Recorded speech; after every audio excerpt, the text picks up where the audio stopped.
Olá, Vida Plena começando e hoje eu estou com uma convidada muito especial, Darleide Alves. Eu acho que você deve conhecer porque a Darleide Alves, ela é produtora, apresentadora da TV Novo Tempo, ela é escritora, mentora, educadora, né, pós-graduada em psicologia e sexualidade. Então, hoje nós vamos falar sobre casamentos. Darleide Alves, tudo bem com você? Oi, Janaína, tudo bem? Prazer estar aqui com você para esse bate-papo. O prazer é nosso, seja muito bem-vinda ao Olá Vida Plena. Sempre que nós começamos o podcast, a gente faz uma oração e pede para que o convidado faça. Você pode orar para a gente Sim. iniciar? Deus querido, amado, nosso Pai, nosso Criador e Senhor, nós reverentemente, em nome de Jesus, pedimos a bênção que o Senhor tem para nos dar, para que nesse encontro, mesmo com toda a simplicidade, mas com muita boa vontade, o que for dito aqui repercuta no coração de outros filhos teus, para que a tua luz nos contagie, para que o teu Santo Espírito nos dirija, para que a tua paz nos envolva. Fica conosco, meu Deus, em nome de Jesus. Amém, Amém. Jesus. Amém. Darleide, já que o nosso assunto de hoje é casamento, considerando a pandemia, eu sei que muitos casais se uniram, outros se separaram. Considerando que você é mentora de casais e ouve muitas histórias, muitos relatos de casais, é, na sua opinião, o que tem mais distanciado os casais, os casamentos? Por que que os casamentos não estão dando certo, na sua opinião? É o egoísmo mesmo. Nós vivemos numa sociedade, inclusive, que estimula demais que nós sejamos muito voltados para o nosso próprio eu. O consumo, o ter, o ser, o fazer, o que você quer, seus sonhos, seus desejos, tudo em torno do nosso eu. E isso muitas vezes exclui o outro. Então, exclui considerar tempo para o outro, exclui considerar os interesses do outro, exclui considerar o que nos une, o que nos constrói, o que nos faz, porque nós estamos cada um voltados para o seu mundo, o seu universo. E família não é cada um por si, são todos por todos, sem desrespeitar, obviamente, a individualidade. Claro que cada um de nós vai precisar manter a sua identidade, a sua individualidade, seus gostos, seus sonhos, claro que sim. Mas quando nós nos isolamos e trabalhamos única e exclusivamente em torno dos meus interesses, desconsiderando os interesses do outro, então nós vamos ter sérios prejuízos. Outro fator que dificulta muito as relações, ainda nessa engrenagem de ser muito voltado para si mesmo, é a falta de tempo. Nós não consideramos ter tempo de qualidade, nem de quantidade, que é importante também. Houve um tempo em que se falava muito sobre o tal do tempo de qualidade, sem considerar a quantidade desse tempo, mas isso não é possível de a gente considerar saudável, obviamente, que em função de uma agenda muito corrida, difícil, com muitos compromissos, mas a gente precisa eleger prioridades. E não dá para a gente dizer que tudo é prioridade. Janaína, se você olha a sua agenda e tudo que está agendado ali encontra-se na ordem das suas prioridades, você não consegue elencar dali o que vem primeiro, o que é mais importante, urgente, necessário, fundamental, sem o qual você não pode considerar que o seu dia foi de fato um bom dia, como, por exemplo, a sua vida pessoal, o seu autocuidado, a sua rotina espiritual, o cuidado com a sua família, aquilo que de fato é precioso para você. Se não está como prioridade na sua vida, você não pode dizer que tudo é prioridade e acreditar nisso. Quando tudo é prioridade, nada é prioridade. Quando tudo é prioridade na sua vida, nada é prioridade. Então, tudo é prioridade. Então, seu casamento não é prioridade. Sua casa não é prioridade. Seus filhos não são prioridade. Porque tudo é. Então, os amigos são, o jogo de futebol, a saída com as amigas, o shopping, a roupa, o sapato. Então, eu diria assim, e vou devolver a você a palavra, porque senão eu falo sozinha, viu, amiga? Eu falo sozinha, vou Você vai falando, mas eu falando quero aí, te dar ok. oportunidade de me perguntar. Mas eu queria pontuar isso, assim, do egoísmo e do nosso mundo, nosso eu, nosso eu, nosso eu, e esquecendo as pessoas à nossa volta, incluindo não ter nem tempo para escutar o outro, para falar, para se comunicar, para criar, para sorrir, para brincar, para ficar junto, para fazer nada e coisas assim. Interessante. Eu acho que tem muitas pessoas que elas entram no casamento com as motivações erradas. Elas criam expectativas. Tem pessoas que entram no casamento querendo ser feliz, quando na verdade elas teriam que entrar para fazer o outro feliz, porque o casamento é sacrifício, né? É se sacrificar. Eu quero que você conte um pouquinho da sua história. Quanto tempo você tem de casada? Menina, eu vou completar agora no mês de abril de 2022 30 anos de casada. Olha só, 3 décadas já, né? É, Então, assim, baseado então na sua resposta, 30 anos de casado é muito tempo de casada. Então, conta pra gente qual que é o segredo para permanecer, já que o casamento, ele traz muitos desafios, é muito desafiador mesmo, e tem muitas pessoas que não estão dispostas a lutar pelo seu casamento, e qualquer coisinha já querem se separar, porque é o que eu vejo, sabe? Tem pessoas que se separam por coisas pequenas. Então, conta pra gente qual o segredo para permanecer. Conta um pouquinho da sua história pra gente. menina, é interessante, Janaína, que eu tenho falado muito sobre esses 30 anos, sabe? Eu tenho Uhum. falado para o meu marido, amor, a gente fez 30 anos, 3 décadas. Essa semana nós estávamos fazendo as contas. Meu Deus, a gente já vive, já não é mais assim metade da minha vida juntos, é muito mais, porque 30 anos nós não temos 60, né? Nós ainda estamos na faixa dos 40 e já estamos há 30 juntos, então eu fico assim, curtindo isso, pensando sobre isso, que coisa incrível 30 anos, eu tô achando o máximo. E assim, eu quero trazer de volta algo que você comentou sobre entrar no casamento para fazer feliz, mas eu penso também que casamento é um lugar para a gente ser feliz, porque se a gente pensa na relação, e obviamente que eu entendi o seu ponto Uhum. de vista, que é muito, muito real, é isso mesmo, a gente tem que ter essa preocupação de fazer o outro feliz e não somente pensar em si. Mas não dá para a gente pensar no casamento altruísta, em que eu só entrego, só entrego, só entrego e nada recebo. Então, essa visão também pode ser uma ilusão de que um casamento é para eu fazer o outro feliz, não considerando que eu também devo estar nesse casamento para ser feliz também. E isso vai ser uma troca. Eu te faço, você me faz, nós dois nos construímos, nós dois nos orientamos nesse ambiente que é novo. Então, quando eu casei ali com meus 18 anos, eu estava começando a vida em todos os sentidos, eu estava descobrindo a vida, eu era uma adolescente ainda com 18 anos de idade. Então, claro que você precisa respeitar que há fases na vida que você vai precisar transpor. Então, quando nós falamos que dos desafios de um casamento, porque envolve o nosso crescimento pessoal enquanto estamos casados e casando todos os dias. Então, não diria que é possível a gente elencar um segredo ou alguns segredos que encaixem na vida de todos nós, de modo geral, mas de modo específico, sim. Por exemplo, o respeito a esse próprio desenvolvimento, o respeito e a consideração ao outro, sem abrir mão da sua individualidade, mas ser flexível. Por exemplo, um casamento não tem como prosperar se não houver nenhuma flexibilidade. Se não houver compreensão de que ambos têm ideias diferentes e que precisarão chegar a consenso a respeito de algumas questões.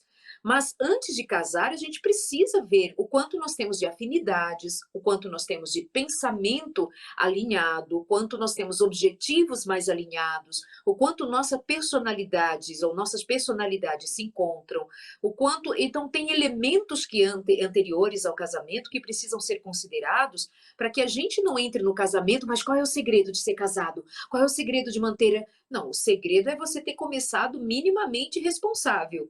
Né? Nós temos pensamentos alinhados, nós caminhamos na mesma direção, E nós temos o aquele mesmo tipo pensamento de assim fé. também de, olha, é para sempre. Porque se você entrar pensando em separar, realmente vai ter situações que vai te levar para esse caminho, né? E assim, hoje isso está muito mais delicado, porque nossos pais, quando casaram, os nossos avós, eles não tinham espaço para discutir divórcio. Você sabe que antigamente era praticamente um crime Então não existia essa possibilidade. Essa geração, nós, e já a geração dos nossos filhos, ou seja, esse ambiente social em que o divórcio é ok, vamos ali no cartório e a gente já resolve. Claro que culturalmente a gente já tem essa abertura muito maior, né, para pensar nessa possibilidade. Mas eu diria, eu quero ainda trazer a questão, por exemplo, quando você disse assim, casamento é sacrifício, mas a vida não pode ser só sacrifício. Relacionamento não pode ser só sacrifício.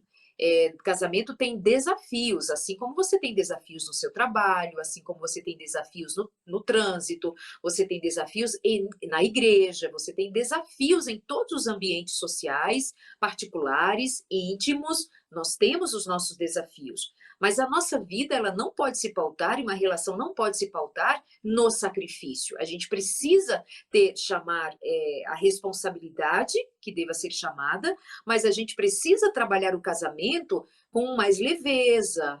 Por exemplo, você pergunta do meu casamento. Tem um elemento no meu casamento que eu acho muito legal, a gente ri, a gente faz um ao outro rir, a gente ri de besteira, a gente brinca de bobagem, e isso é uma coisa que nos acompanha desde sempre, que os casais muitas vezes perdem a coisa do humor, da brincadeira, da leveza, é tudo sério, é tudo sim, é tudo não, é tudo não pode, tá tudo errado, é um que é carrancudo, que é briguento, que é sisudo, e, enfim. Então a leveza, a brincadeira, porque senão a vida fica pesada, meus amores. Isso é tão interessante que quando você tem essa sintonia, essa intimidade, essa conexão, você sente mais vontade e prazer de voltar para casa, né? Quando você está no serviço, eu vou para casa encontrar o meu esposo, a minha esposa, porque é uma relação muito boa. É só pontuar na questão de felicidade e sacrifício, quando eu falei é mais em relação assim, porque eu vi até um vídeo seu esses dias, que você fala na questão de quando a pessoa não está bem emocionalmente, ela, eu acho que seu casal eu vou ser feliz. Mas aí ela leva o problema para o casamento e fica esperando o outro fazer ela feliz. E na questão do sacrifício, na questão de que às vezes um espera muito pelo outro, né? Mas, por exemplo, você está em casa, você precisa você trabalha muito, mas você precisa cuidar das coisas do marido, lavar roupa, passar, cuidar da comidinha dele, pensar nele, né? Que eu acho que é até uma questão que faz com que o casal ele permaneça ali, porque ele pensa assim, ou ela, nossa, me ama, né? Cuida de mim. É mais nessa questão. Que Não, eu mas eu não estou te corrigindo não, viu? Eu não entendi só, super o que você está para as falando. pessoas Eu, entenderem. eu só estou trazendo de volta o que você pontuou para a gente pensar a respeito do significado disso e de que a gente deve ultrapassar essas barreiras tão desafiadoras para investir naquilo que consiste o bem-estar numa relação. Por exemplo, quando você traz aí agora o passar, o lavar, o cuidar das questões domésticas. Hoje nós temos uma discussão muito mais ampla sobre a participação da família como um todo, a participação do marido, a divisão de tarefas, e isso tem sido muito melhor compreendida agora como sendo um sinal de interação desse casal, né? Especialmente porque essa mulher muitas vezes trabalha fora, então há essa interação. Mas eu devo dizer que há tarefas que parecem estar na ordem da obrigatoriedade, do dever, etc. Mas quando a gente tem prazer em que o ambiente seja agradável, que a relação seja agradável, a gente faz por prazer mesmo. E eu costumo dizer, e é verdade, quem convive comigo sabe, minha filha sabe disso, meu próprio marido que está aqui do lado, ele é testemunha, senão ele apareceria aqui para dizer assim, querida, vamos dizer a verdade. Mas é verdade, eu tenho prazer em fazer as minhas coisas em casa. Eu gosto de cozinhar e sou daquela mulher que todas as vezes, praticamente, eu pergunto para ele: tá bom? Tá gostoso?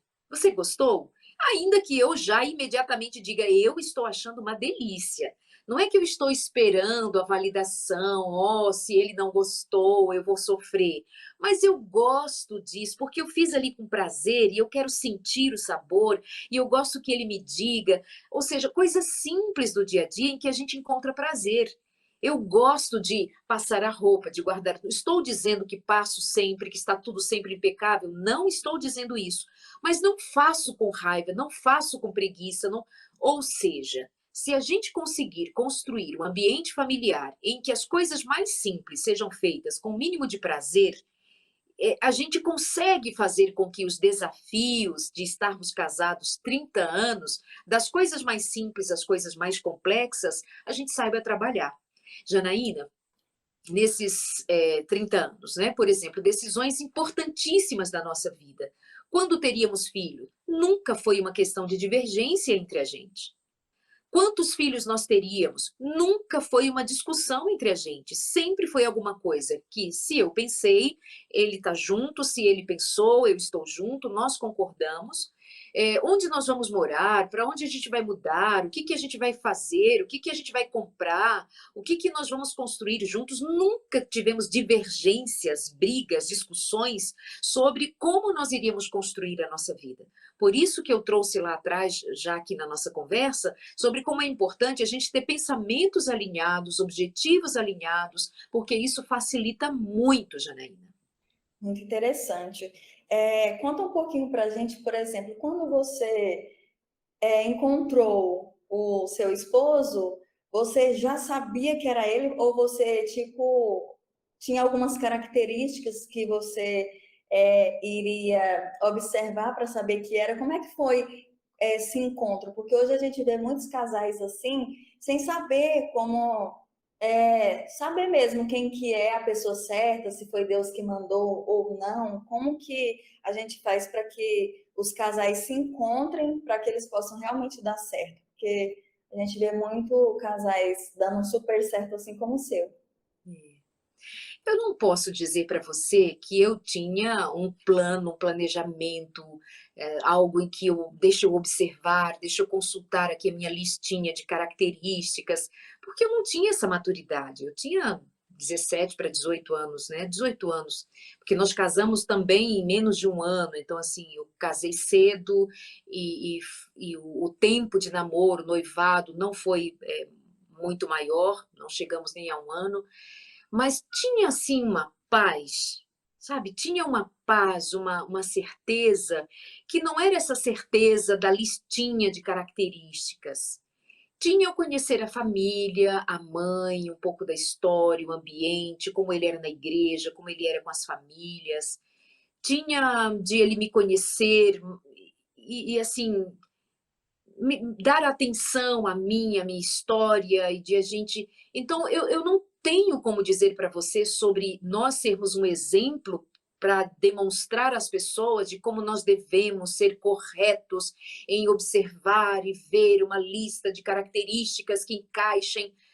O que houve entre a gente foi assim, dois jovens, dois meninos que se gostaram muito e que durante o namoro não brigavam, não discutiam, como muitas vezes casais ainda durante o namoro discutem, brigam, têm desavenças, e eu até hoje sou daquelas que pauta, inclusive como conselheira, mentora, pregadora, de dizer às pessoas, enquanto namorados, se estão no namoro em que vocês vivenciam muitas brigas, muitas intrigas, muitos desencontros, vocês não podem pensar na possibilidade de dar um próximo passo achando que vai facilitar e vai melhorar, ou eu vou dar uma chance para você.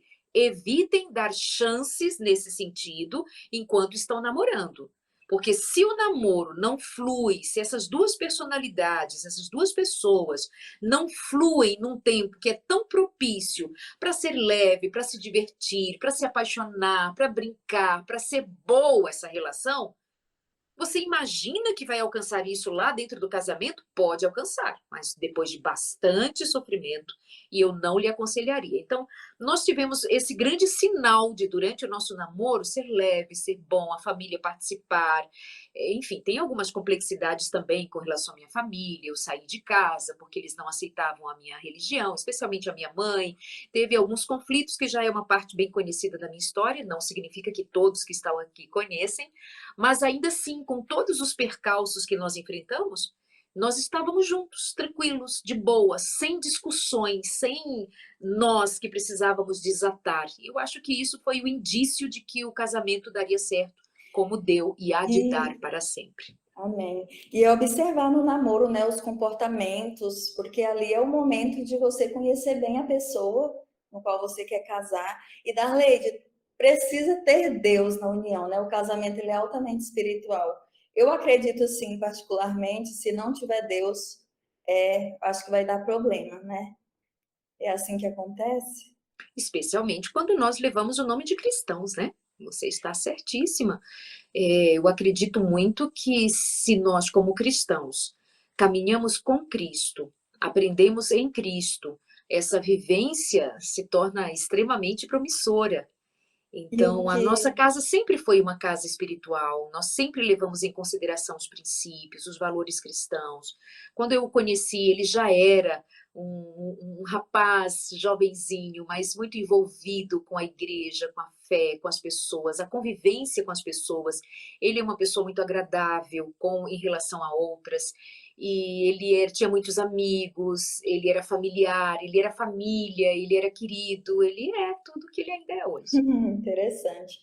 Eu sempre penso nisso, né? Eu sempre costumo falar para o meu esposo assim, nossa, realmente precisa ter Deus num casamento, porque são duas pessoas diferentes, com personalidades diferentes. Então, você deve, acima de tudo, respeito primeiro para Deus, né? Porque lá no altar você prometeu que respeitaria, que estaria para sempre. Então, é muito interessante isso. E o que é que você indicaria para aqueles casamentos que estão desgastados? Como restaurar? É possível restaurar esses casamentos que já estão Sim, desgastados? sim, é muito possível, com certeza. Janaína, para te responder essa pergunta, eu inicio só esclarecendo que, ao dizer o que eu estou dizendo sobre o meu casamento, sobre ser uma relação pacífica, generosa, enfim, não estou querendo aqui, em hipótese nenhuma, deixar a impressão de que nós não tivemos nenhum tipo de desafio. Porque, por exemplo, Uhum. o desafio de sermos duas pessoas completamente diferentes, mesmo com pensamentos e objetivos alinhados, sonhos muito bem alinhados, mas são duas pessoas diferentes. Então, eu tenho uma personalidade, uma educação, um berço, ele tem outro. Então, nesses 30 anos, divergências existiram, divergências estão livres para surgir entre nós, elas não são mal-vindas, elas são bem-vindas, porque nas divergências a gente consegue aprender, a gente consegue hoje, principalmente com a maturidade que a gente tem. Então, você me pergunta sobre resgatar casamentos, restaurar casamentos, eu me sinto na obrigação de falar a respeito de casamentos reais, de vida real, e não de implementar uma suposta ideia, até porque ninguém acreditaria nisso, de que um casamento se dá ao longo de 30 anos, 40 anos, o que seja, pautado no mar de rosas, onde tudo foi certinho e não houve nenhuma divergência. Eu digo divergência de quê? Divergência de uma opinião, um posicionamento, de uma forma de falar, de uma forma de reagir a alguma coisa que não gostou, enfim, isso pode dar um outro podcast aí mais detalhado, né? Mas, em termos gerais, nós não tivemos divergências, por exemplo, com a educação da nossa filha, enfim, questões muito, muito importantes deram muito certo entre a gente. Você me pergunta sobre resgatar, restaurar relacionamentos. Eu sou uma testemunha viva, eu trabalho com isso, eu faço isso. E recentemente, melhor dizendo, mais no final do ano passado, eu levei 2 casais a contarem as suas histórias de como eu trabalhei com eles diretamente a restauração do casamento. Mas todas as vezes que um casamento é restaurado é porque as pessoas envolvidas, os dois, manifestaram interesse por essa restauração. Eu vejo muitos casamentos em que um está dando de tudo para que esse casamento seja restaurado. E há situações em que quanto mais um faz, o outro se afasta. Quanto um mais demonstra interesse, provoca mudanças e se entrega, o outro se afasta. E não vejo um facilitador maior do que haver o interesse dos dois a que esse casamento seja restaurado. Quando eles não conseguem mais se comunicar entre si, acertar entre si, porque já se machucaram demais, estão muito magoados, ressentidos, perdidos, entra uma terceira pessoa para fazer o auxílio, fazer os ajustes, para trabalhar aquele gerenciamento de conflitos, facilita, e especialmente se houver o amparo espiritual, emocional, espiritual, o auxílio a este casal, com a compreensão que os dois têm a respeito de manter o casamento, dá muito certo. Muito bom. Darleide, é possível assim viver um amor eterno, considerando que tem muitos casais que estão juntos, mas eles não são felizes, eles carregam esse fardo até o fim da vida. O que que você diria?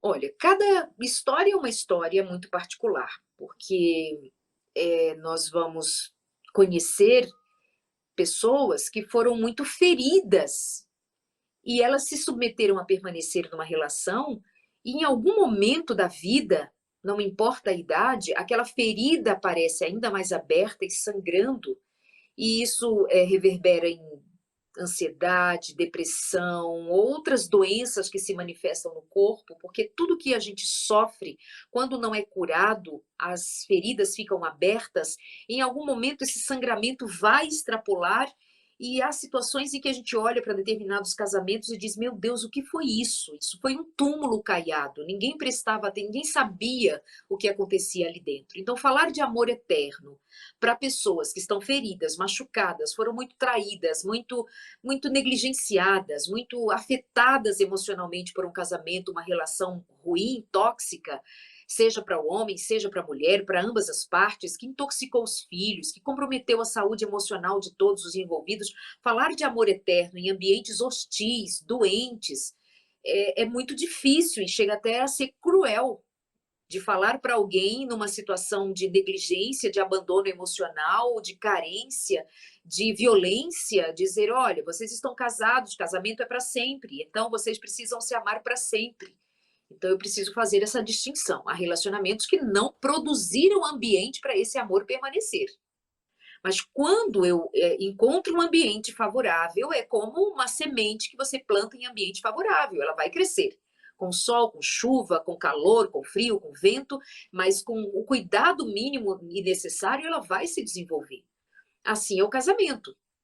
Então, a gente vai levar em consideração quão importante é a gente pensar nesse amor eterno num ambiente de saúde emocional e de saúde espiritual. Eu devo confessar para você, já que você me perguntou anteriormente sobre a minha vida, eu digo a você que eu tenho ficado assim cada vez mais surpreendida de como hoje eu posso dizer que eu amo mais o meu marido hoje do que eu amei lá atrás. Acredita?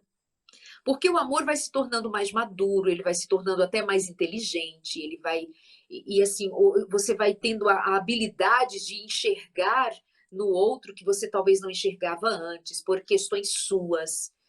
E porque, de fato, as pessoas, quando elas podem mudar, nós podemos mudar. E quando nós mudamos para melhor, quando nós chegamos a uma maturidade melhores, como nós dizemos comumente, né? A nossa melhor versão, e hoje nós queremos estar vivendo uma excelente versão, ainda para crescer e para melhorar, essa é uma jornada para a vida.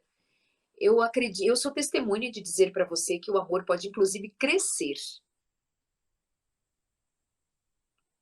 Interessante. Tá me ouvindo? Estou te ouvindo bem, Lu. Esses dias eu vi uma frase que dizia assim: não é o amor que sustenta a relação, é a forma de relacionar que sustenta o amor. Então, assim, eu acredito que o amor ele vai sendo construído, né?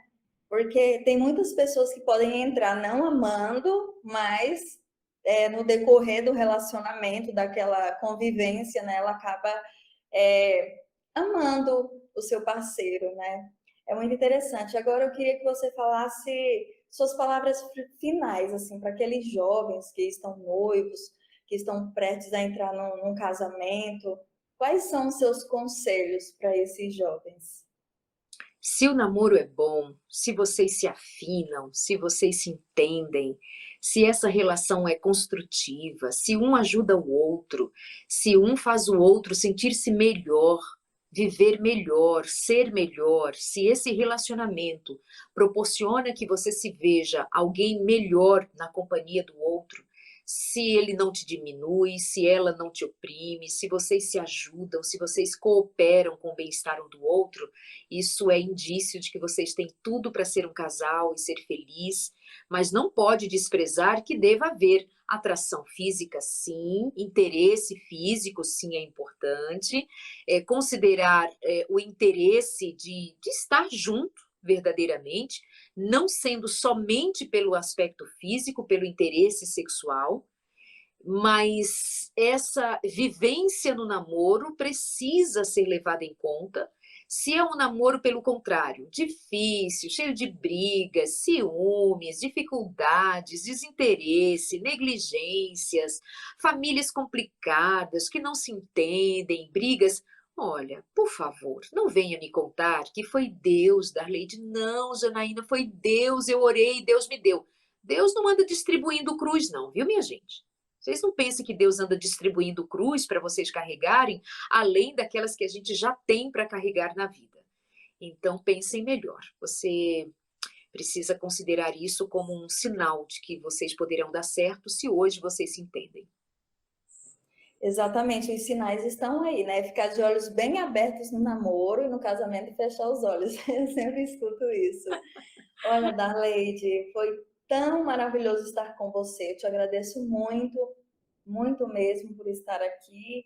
Eu quero muito que você fale como que as pessoas podem te encontrar nas suas redes sociais, Instagram, YouTube. A Darleide sempre está ali fazendo lives, né, pela manhã. Eu sempre assisto, é muito bom. Fala aí para as pessoas como encontrar você.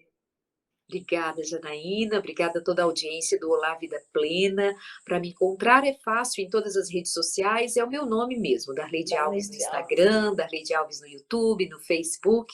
Sejam todos muito bem-vindos. Eu gosto sempre de receber pessoas novas ali nos meus canais. Meu prazer é servir. Obrigada pelo convite, viu, Janaína? Nós que Parabéns pelo agradecemos. trabalho aí. Muito obrigada, foi muito bom. Eu quero fazer uma oração com você, tá bom? Tá bom. Vamos orar. Pai querido, muito obrigado, Senhor, por essa live, por esse podcast. Te peço que o Senhor abençoe e continue abençoando a vida da Darleide, que ela possa cada vez mais transmitir seus conhecimentos e possa restaurar a vida de muitos casais também, por meio das suas mentorias, que o Senhor esteja com ela, com a família dela, e abençoe também as pessoas que vão assistir esse vídeo. Te peço essas bênçãos em nome do Senhor Jesus. Amém. Muito obrigada, Darleide. Fica com Deus, vai com Deus e estamos aí nos encontrando aí nas redes sociais, tá bom? Tá bom. Beijo, linda. Tchau, Beijo. tchau. Tchau, tchau.